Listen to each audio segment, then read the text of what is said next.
এই তো আমাদের সেনাপতি চলে এসেছে। এ কি বলছো ওস্তাদ? আমি তো তোমার দলের সেনাপতি। কিন্তু সেটা সব সময়ের জন্য, কিন্তু আগামী কিছুদিনের জন্য ইনিই আমাদের সেনাপতি।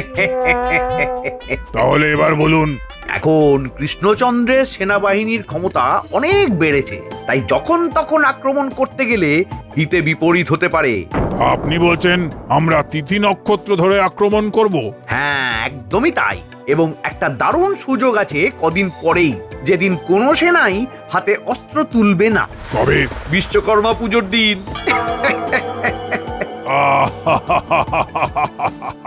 এই না হলে মাথা। তাহলে আমি পত্রপাঠ কালকেই পত্র পাঠিয়ে দিচ্ছি। আর যা পাবেন তার অর্ধেক কিন্তু আমার, কারণ বুদ্ধিটা তো আমারই দেওয়া।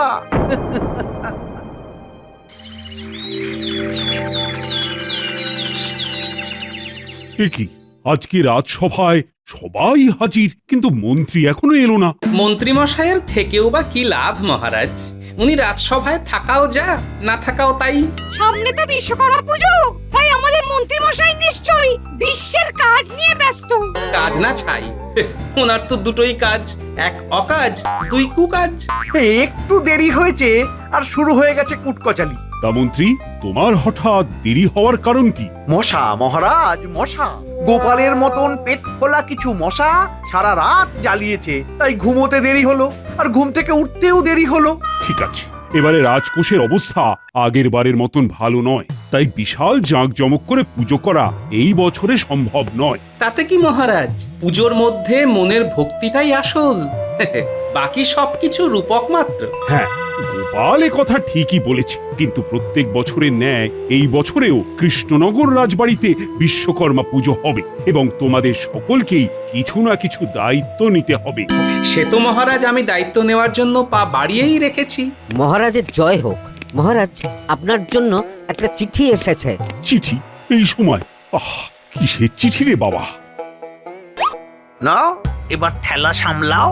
প্রিয় মহারাজ কৃষ্ণচন্দ্র, আশা করি আপনি খুব ভালোই আছেন, কিন্তু আমরা ভালো নেই। অনেক ডাকাতি করেছি, আর না, এবার মুক্তি। যদি আপনি ভালোয় ভালোয় আগামীকাল সন্ধ্যের মধ্যে আমাদেরকে 1000 সোনার মোহর না দিয়ে যান, তাহলে বিশ্বকর্মা পুজোর দিন বিকেল 4 ঘটিকায় আমরা কৃষ্ণনগর আক্রমণ করব। বাবা, একটা কথা মনে রাখবেন, আমাদের দলের সদস্য সংখ্যা 1732, যা আপনার সেনাবাহিনীর প্রায় দ্বিগুণ। বাবা, ইতি আপনার শুভাকাঙ্ক্ষী গোলা ডাকাত, ঠিকানা পোড়ো মন্দির তলা, নদীর পশ্চিম পাড়। কাক ডাকে কাকা, কোকিল ডাকে কু, গোলা ডাকা ধরলে পরেই করবে গেচাং ফু। এই সেরেছে, এবার কি হবে? 1000 মোহর? মহারাজ, গোলা ডাকাত বিশাল ভয়ানক ডাকাত। না না মহারাজ, এমনিতেই রাজকোষের হাল খারাপ। এখন আমাদের একটাই কর্তব্য, দুষ্টের দমন। কিন্তু কিভাবে করব? ওরা এত বড় সেনা। সবাই তো আর একসাথে থাকে না। তা ঠিক। পশ্চিম পাড়ের রাজ্যে সবাই ছড়িয়ে ছিটিয়ে থাকে। ওরা বলেছে আগামীকাল সন্ধেবেলা মোহর নিয়ে যেতে, কিন্তু আমরা যদি আজ রাতেই ওদের সর্দারকে সোজা গিয়ে আক্রমণ করি, তাহলে কেমন হয়? খুব খারাপ হয়। ওদের ওপরে একটা আঁচড় লাগলে ওরা শিকারী বাঘ হয়ে যায়। আপনার যেন ওদের উপরে দরদ একেবারে উতলে উঠছে, যেন ওরা আপনার মাস্তুতো ভাই। কি গোপাল, তুমি আমাকে চোর বললে? চোরে চোরে মাস্তুতো ভাই হয়, ওরা তো ডাকাত। তাহলে আপনি আপনি ওদের ওই পিস্তুতো ভাই হবেন। এই, তোমরা তোমাদের কুটকাচালি বন্ধ করো। বিশ্বকর্মা পুজোর দায়িত্ব গোপাল, তুমি রাজপণ্ডিত আর রাজবৈদ্য সভাকবি ভাগ করে নাও। আমি কি করব মহারাজ? তুমি আর সেনাপতি আমার সাথে এক্ষুনি অন্দরমহলে চলো, একটা বিশেষ আলোচনা আছে। আজ রাজসভা এখানেই শেষ। আচ্ছা মহারাজ। আর হ্যাঁ, এই ডাকাত আক্রমণ হবে এই হুমকির চিঠি, এসব কথা যেন রাজসভার বাইরে না যায়। যথাজ্ঞা মহারাজ।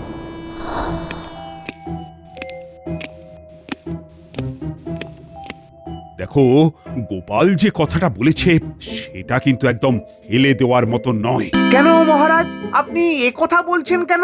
প্রথমত, বিশ্বকর্মা পুজোর দিন সকল সৈন্যরা তাদের অস্ত্রশস্ত্র পুজো দেয়, তার আগে থেকেই সব পরিষ্কার পরিচ্ছন্ন করতে থাকে।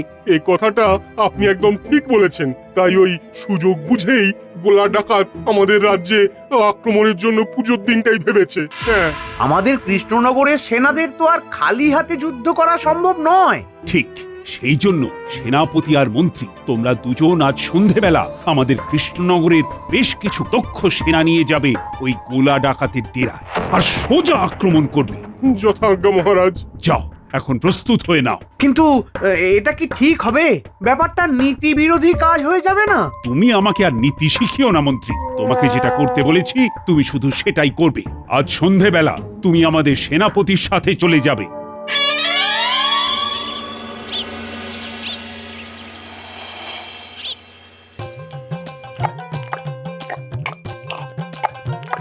আরে আরে, তুমি আমার গোগরা শেখাচ্ছ কেন? কি সেটা তো তাড়া। এখন সব কাজ তাড়াহুড়ো করেই করতে হবে গিন্নি। বিশ্বকর্মা পুজোর দিন রাজ্যে ডাকাত পড়বে। ও মা গো, এ কি সর্বনেশে কথা বলছো তুমি? হ্যাঁ, আমি ঠিকই বলছি। তাই এখন তাড়াতাড়ি খেয়ে নিচ্ছি, ওই বিপদ এলে তো আর খেতেই পাবো না। এ কেন কেন? আরে ডাকাতরা তো আমাদের মেরেই ফেলবে, তা মরে গেলে খাবোটা কি করে? তোমারও যা বুদ্ধি। দাও দাও দাও, আর দুমুঠো ভাত দাও দেখি। এই নাও। এখন ভাত খেয়ে একটু বাদ ঘুম দেবো, তারপর বিকালে সভা কবির বাড়িতে যাব, বুঝলে? বিশ্বকর্মা পুজো নিয়ে আলোচনা আছে। বেশ।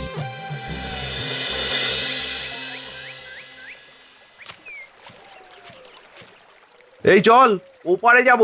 আগে একটু অপেক্ষা করতে হবে মন্ত্রী মশাই, আর 2-3 জন লোক হলে নৌকা ছাড়বো। ডাক্তারি, আমার তাড়া আছে। তোকে 2-3 জনের ভাড়াও দিয়ে দেবো, তুই নৌকো ছাড়। ও, তাহলে ঠিক আছে, কোনো চিন্তা নেই।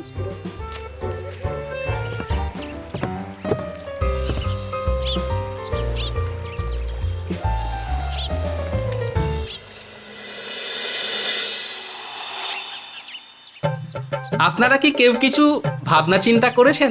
দেখো গোপাল, আমি পুজোর আগের দিন অবধি হাতে হাতে যেটুকু করা যায় সব করে দেবো, কিন্তু পুজোর দিন। পুজোর দিন কি? পুজোর দিন আমাকেই তো পুজোটা করতে হবে নাকি? ও তাই বলুন, আমি তো ভয় পেয়েই গেছিলাম। গোপাল, আমি কিন্তু প্রত্যেক বছরের মতন এবছরও আলপনা দেব। হ্যাঁ হ্যাঁ, আমি জানি সভাকবি, তোমার আলপনা দিতে খুব ভালো লাগে। এমনকি কল্পনাতেও আলপনা চিত্র নিয়ে চিন্তা করো তুমি। আমি কি করব গোপাল? আপনি দশকর্মা আর শাকসবজি বাজারের দিকটা সামলাবেন। আর তুমি কোন দিকটা দেখবে গোপাল? আমি এখন মৃৎশিল্পীর কাছে যাব, তারপর একবার মহারাজের সাথে দেখা করব, তারপর আবার ভোলার দোকানে যাব। ওরে বাবা, তাহলে তো অনেক কাজ। অনেক কাজই বটে, তবে ঠাকুরের কাজ করতে আমার কোনো ক্লান্তি নেই, বুঝলে? হ্যাঁ, আর পুজোটা যখন শিল্পের দেবতার, যেখানে কর্মই মূল কথা। হ্যাঁ, এই তো একটা দারুণ কথা বলেছে। কই গো, কি খবর? রাজবাড়ির প্রতিমা প্রস্তুতি কতদূর? এই তো গোপাল দাদা, সব কাজ হয়ে গেছে, শুধু গয়না গাটি আর সাজানোর কাজটাই বাকি। ব্যাস, তাহলেই হয়ে যাবে। তা পাওনা গন্ডার ব্যাপারে তোমার সাথে মহারাজের কথা হয়ে গেছে তো? হ্যাঁ, সামান্য কিছু বাকি আছে। ওটা তো প্রতিমা রাজবাড়ি দিয়ে আসার সময় দিয়ে দেবেন। আচ্ছা ঠিক আছে, যাই একবার মহারাজের সাথে কথা বলে আসি।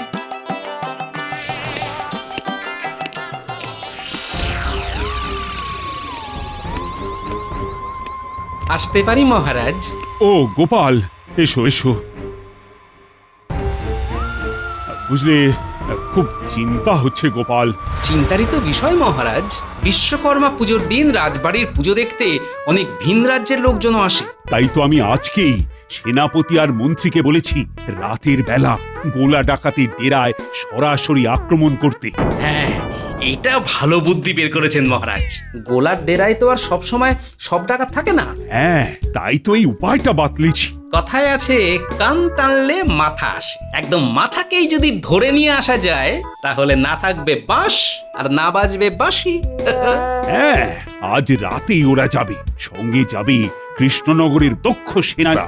বাহ, আমিও পুজোর কাজ মোটামুটি নিজেদের মধ্যে ভাগ করে নিয়েছি। প্রতিমা প্রস্তুত? বাহ বাহ, তাহলে আর চিন্তা নেই, ভালোই ভালোই পুজোটা মিটলেই হয়। ঠিক আছে মহারাজ, তাহলে আমি এখন চলি। এখন ভোলার দোকানে যাব, পুজোর দিন মিষ্টি সন্দেশ দইয়ের বায়নাটা দিয়ে আসি। হ্যাঁ হ্যাঁ, যাও যাও।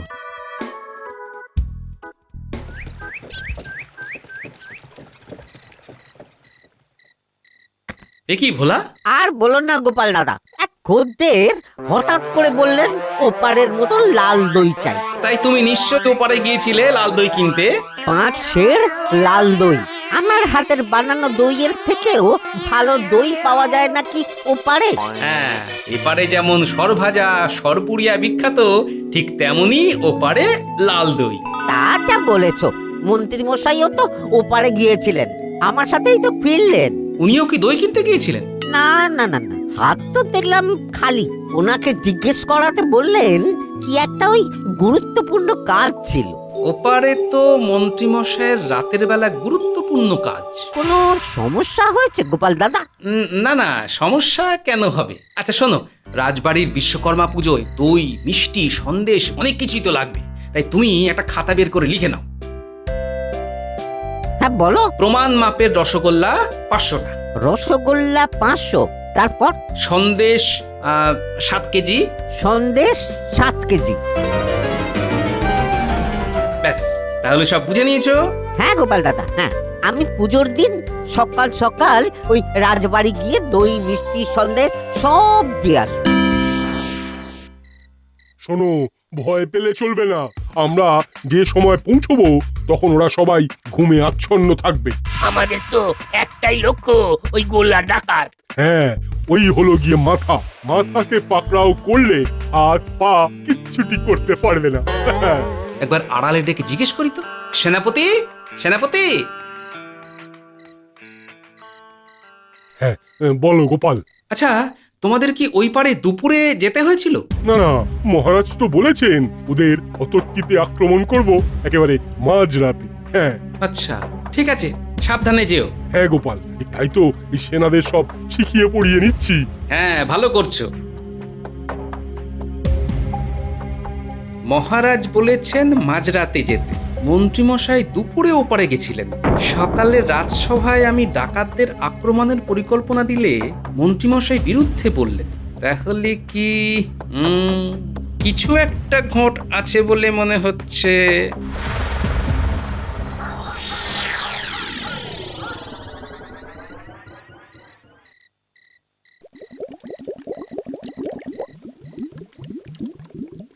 কি বিজ্ঞানী?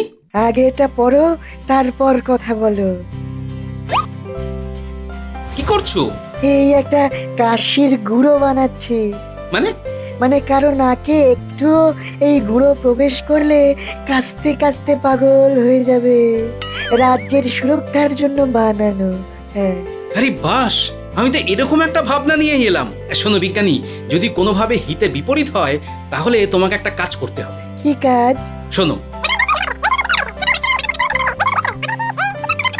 হ্যাঁ আচ্ছা গোপাল, হয়ে যাবে কাজ।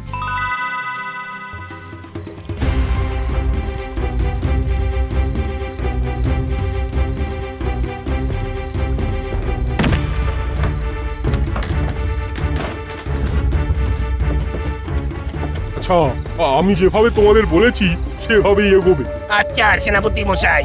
আরে রে রে রে রে রে রে রে রে রে রে। ওরে বাবারে, কত ডাকাত! হ্যাঁ, এরা জানলো কি করে যে আমরা আসছি?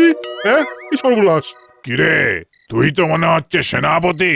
আগে হ্যাঁ। তোর সাহস তো কম না। আমি সামান্য 1000 মোহর চেয়েছিলাম, কিন্তু তার বদলে তোরা আমাকেই আক্রমণ করতে চলে এলি। কিন্তু আপনি। আমি জানলাম কি করে, তাই তো? আমার অনেক গুপ্তচর। শোন, আজ তোদের ছেড়ে দিচ্ছি, আর আমি অর্থ মোহর কিছুই চাই না। এবারে সোজা আক্রমণ। বিশ্বকর্মা পুজোর দিন বিকেল 4টের সময় আমরা কৃষ্ণনগর দখল করব। যা পালা।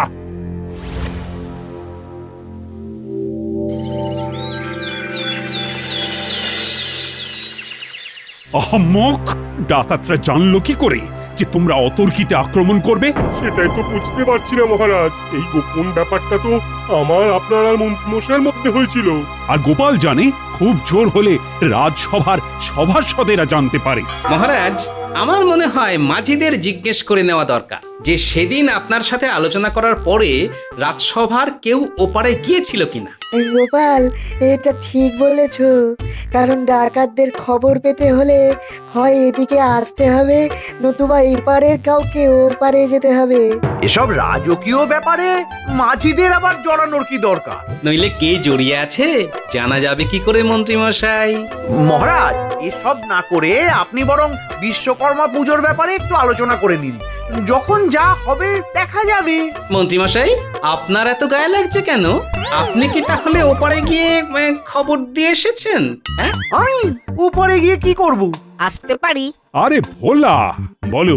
মহারাজ, মন্ত্রী মশাই গতকাল ওপারে গিয়েছিল, আমার সাথে একই নৌকোতে ফিরে। গোপাল দাদা আমাকে আজ সকালে বলল এই ব্যাপারটা রাজসভায় এসে জানাতে। কি এবার কি বলবেন মন্ত্রী মশাই? ইয়ে না, মানে আমার একটা কাজ ছিল। তুমি এত বড় বেঈমান, যে থালায় খাও সেই থালায় ফুটো করো। সেনাপতি, এক্ষুনি মন্ত্রীকে কারাগারে বন্দি করো। মহারাজ, আমাকে আমাকে ফাঁসানো হচ্ছে। এই, কে আছো? মন্ত্রীকে কারাগারে নিয়ে যাও। এটা খুব খারাপ হলো গোপাল। তার মানে সর্ষের মধ্যেই ভূত ছিল। হ্যাঁ, আর চিন্তা নেই, বাকি সব কিছু সাজানো আছে মহারাজ। পুজো শান্তিতে হবে, কোনো সেনাকে কিচ্ছু করতে হবে না। যা করার বিজ্ঞানী, আমি আর আমার খুদে সেনারা করবে। মানেটা বিশ্বকর্মা পুজোর দিন বিকেল বেলায় দেখবেন মহারাজ।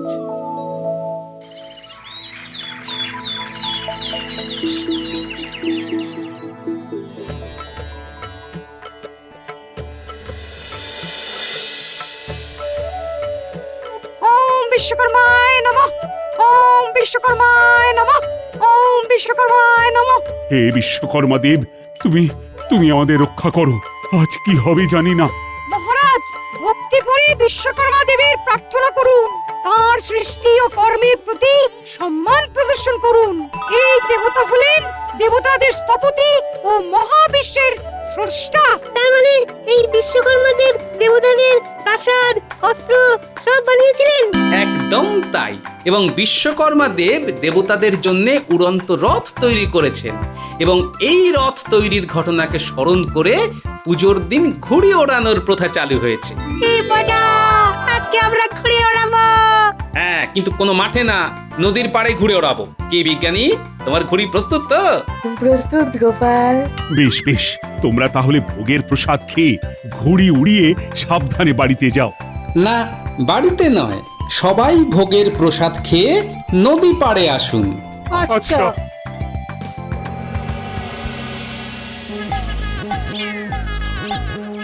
আপনারা সবাই সুতো ছাড়তে থাকুন, যাতে আমাদের সব ঘুড়ি নদীর ওপারেই ওড়ে। কেন গোপাল? কারণ ঘুড়ি দিয়েই আজ ডাকাত বধ হবে। মানে? দেখুন, ঘুড়িতে জোড়া সুতো লাগানো হয়েছে, একটা নীল একটা লাল। নীল সুতোটা ঘুড়িটা ধরে আছে, উড়তে সাহায্য করছে, আর লাল সুতো বাঁধা আছে ঘুড়ির মধ্যে লাগানো ছোট্ট একটা পুটলির সাথে। পুটলিতে কি আছে গোপাল? মারণ অস্ত্র। আমার এই দূরবীক্ষণ যন্ত্র দিয়ে দেখুন, ওই পারে ডাকাতরা সব একজোট হয়ে নদীর পাড়ে দাঁড়িয়েছে। হ্যাঁ, দেখতে পাচ্ছি। সবার ঘুড়ি ওই পারেই আছে তো? হ্যাঁ। এবার সবাই লাল সুতো ধরে জোরে টান মারুন। বেশ, টান দিলাম। আমিও টান দিলাম। সর্দার, আমাদের আকাশে ওই পার থেকে কত ঘুড়ি এসেছে। তাই তো দেখছি। আচ্ছা। আরে বাবা রে, চলে গেল রে।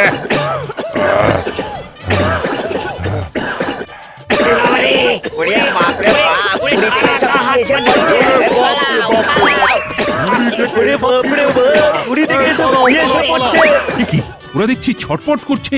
হ্যাঁ মহারাজ, কারণ ওই পুটুলি থেকে বিছুটি চূর্ণ আর কাশি চূর্ণ পড়েছে। এখন ওরা একদিন ধরে কাশবে আর গা হাত পা চুলকবে। ততক্ষণে পুজোর তিথি পেরিয়ে যাবে আর আমাদের অস্ত্র ঠাকুরের কাছ থেকে নিয়ে আমরা ওদের ওপর আক্রমণ করব। সাব্বাস গোপাল, ওহ, তোমার কি বুদ্ধি! সবই প্রভু বিশ্বকর্মা দেবের কৃপা আর বিজ্ঞানীর আবিষ্কারের সুফল। জয় বাবা বিশ্বকর্মা জয়। জয় বাবা বিশ্বকর্মার জয়। জয় জয় বাবা বিশ্বকর্মার জয়।